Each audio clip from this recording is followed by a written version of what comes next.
நாம் முதுமையை பற்றி பல பதிவுகள் பார்த்துட்ருக்கோம். அதாவது ஒரு மரணம் அப்படிங்கிறது முதுமையில் தான் வருதுங்கிறது இல்லை. அது பால பருவத்தில் வருது, பதின் பருவத்தில் வருது, நடுத்தர வயதில் வருது, கொஞ்சம் முதிர்ந்த பருவத்தில் வருது.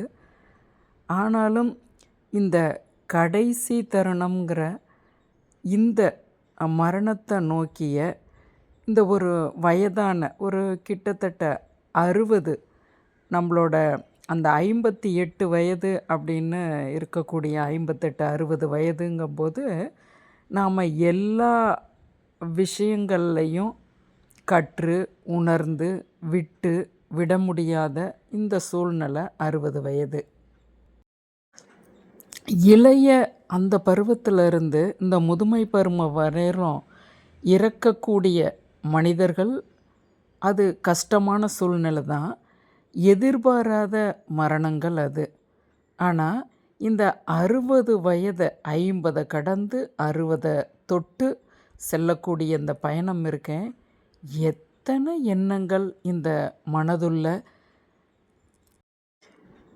வாழ்க்கையில் இதுவரையிலும் கடந்து வந்த வாழ்க்கையில் வெற்றி அடைஞ்சோமா அடையலையா, ஒரு புடிபடாத ஒரு சித்தத்துக்கு அப்பாற்பட்ட ஒரு எண்ணம்.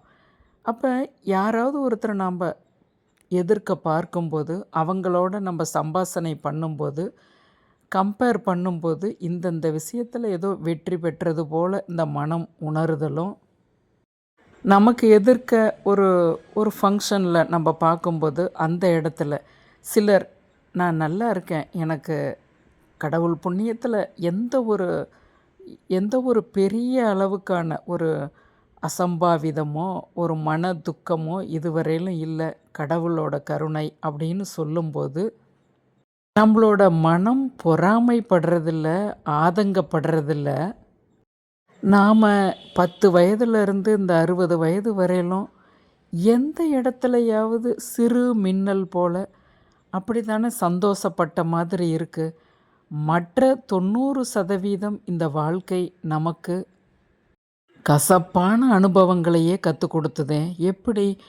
அதாவது 10 வயது வரையிலும் தாய் மடியிலேயே இருக்கோம். 10 வயதுங்கும்போது நம்ம ஸ்கூலுக்கு போகிறோம். அங்கே போனோன்னையே அந்த பரீட்சை பயம். ஒரு 20 வயது பதின் பருவத்தில் 18 20 வயதில் ஒரு ஒரு 10ஆம் கிளாஸோ 12ஆம் கிளாஸோ ஒரு தோல்வியை கொடுக்கறது, இல்லை நம்ம நினச்சது போல் ஒரு சப்ஜெக்டை எடுக்க முடியாதது, இல்லை ஒரு காதல் தோல்வி, இது போல். அடுத்தது நாம் ரொம்ப இந்த உலகத்தோட ஓட்டத்தோடு போய் ஒரு வேலையில் உக்காந்தோன்னா நம்மளை விட திறமை குறைஞ்சவங்க நமக்கு மேலே நம்மளை கடந்து மேலே சீனியாரிட்டி கிடையாது, நம்மளை கடந்து போய்கிட்டே இருக்காங்க, நமக்கு இளையவங்க. அதை பார்க்கும்போது ஒரு பெருமூச்சு விடுறது. அப்புறம் எல்லாம் ஊரெல்லாம் தேடி நம்மளோட ஒரு தாய் தகப்பன் சொன்ன வழியில் நாம் ஒருத்தரை கைப்பிடிக்கும்போது, வாழ்க்கைன்னா இதுவரையிலும் கஷ்டம் இல்லாதது போல் இப்போ நல்லா ஜம்முன்னு இருக்கே இந்த வாழ்க்கை அப்படின்னு நினச்சி கண்ணை மூடி கண்ணை திறக்கிறதுக்குள்ளே வாழ்க்கைக்கான பல சங்கடங்களை நாம் குடும்பத்துள்ள அனுபவித்து, குழந்தை பிறக்கும்போது கொஞ்சம் மனம் ஆசுவாசப்பட்டு, அந்த குழந்தையால் கொஞ்சம் சிறு சிறு உடல் உபாதையோ இல்லை அது பதின் பருவத்தில் அது கொஞ்சம் அந்த காதல் அது போல் இது பண்ணுறதும் அதை நம்ம மனசுக்கு பிடிக்காதது, நாம் செய்த அதே தான் அந்த படிப்பில் கொஞ்சம் அது பின்னோக்கி போனது, இல்லை அது வெளியே சொல்லிக்கிறது போல் அந்த சப்ஜெக்டை எடுத்து படிக்க முடியாமல் போனது, நமக்கு பிடிக்காத ஒருத்தரை அது கைப்பிடிச்சது, இல்லை நாம்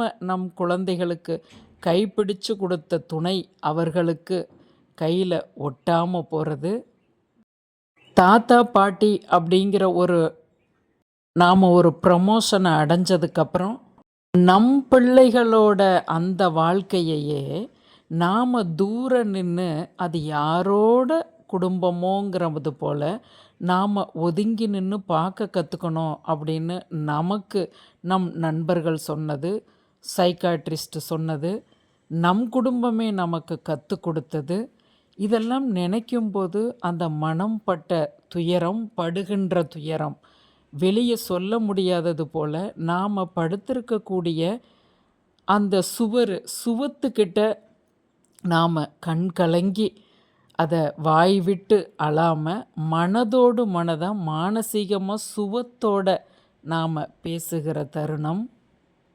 சிலருக்கு உடம்பும் மனதும் அடிபடுறது, சிலருக்கு மனம் மட்டும் அடி வாங்கிறது, சிலருக்கு குடும்பம் சூழ்நிலை எல்லாம் மனதுக்கு இனிமையாகவும் ஆனால் அதை அனுபவிக்க முடியாதபடி உடல் உபாதைகளால் நாம் திணறது. இதை பார்க்கும்போது நம்மோட இளைய தலைமுறை உங்களுக்கு எல்லா பொறுப்பும் நீங்கள் முடிச்சிட்டிங்க, ரொம்ப ஹாயாக இருக்கிறீங்க, உங்களுக்கு இனிமேல் என்ன நீங்கள் ஃப்ரீயாக இருங்க, எங்களுக்கு தான் எங்களுக்கு இன்னும் குழந்தைங்கள படிக்க வைக்கணும், அவங்களுக்கு நல்ல இடத்துல கட்டி கொடுக்கணும் அப்படின்னு ஒரு 40 வயது ஒரு மதிக்கத்தக்க ஒரு பெண்ணோ ஆணோ உங்ககிட்ட சொல்லும்போது, அப்படியா அப்படின்னு அவங்கக்கிட்ட நாம் சொல்லிட்டு சிரிச்சிட்டு, ஆனால் நாம் மனதுக்குள்ளே அழுதுகிட்டு, இதுவரையிலும் ஜெயித்தது போலவே எனக்கு தோணலையேன்னு நம்ம மனசாட்சியோட பேசிட்டு, இதுவரையிலும் எனக்கு வெற்றி இல்லைன்னாலும் இந்த மரணம்ங்கிற வாயில் இந்த மரணம் எனக்கு வழி இல்லாமல் இருக்கணும் அப்படின்னு நாம் இறைவன்கிட்ட மன்றாடுறது, கெஞ்சி கேட்கறது,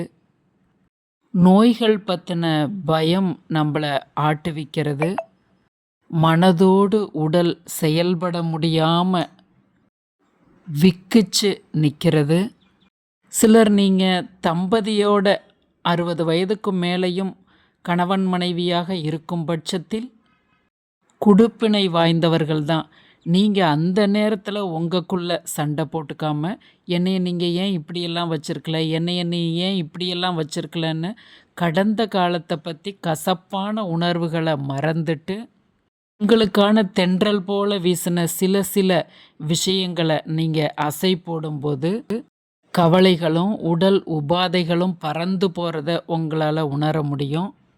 தனிமையில் துணையை விட்டுட்டு இருக்கக்கூடிய பெண்கள் ரொம்ப கஷ்டம்தான். ஆனாலும் உங்களை விட விடோயராக இருக்கக்கூடிய ஆண்கள், அவர்களோட அவஸ்தை, வாழும்போதே உணர்கிற மரண வலி சொல்லில் அடக்க முடியாதது. இந்த ஆண்களுக்கு தான் தெரியும் வெற்றி தோல்விங்கிறது ஒன்றும் இல்லை, வாழ்க்கையில் அனுபவங்கள் மட்டுமே மிஞ்சியதுன்னு. எவ்வளவு பெரிய உலகம் உங்களுக்கு வெற்றி வாகை சூடி இருந்தாலும் இந்த தனிமை பல புரிதல்களை உங்களுக்கு கொடுத்துருக்கோம். நீங்கள் தான் இந்த மனித குலத்துக்கு ஹீரோ அப்படிங்கிறத நாங்கள் அனைவரும் உங்களுக்கு சல்யூட் வைக்கிறோம். பயப்படாதீங்க, நீங்கள் இறைவனோட செல்லப்பிள்ளை. ஓம் நம சிவாய.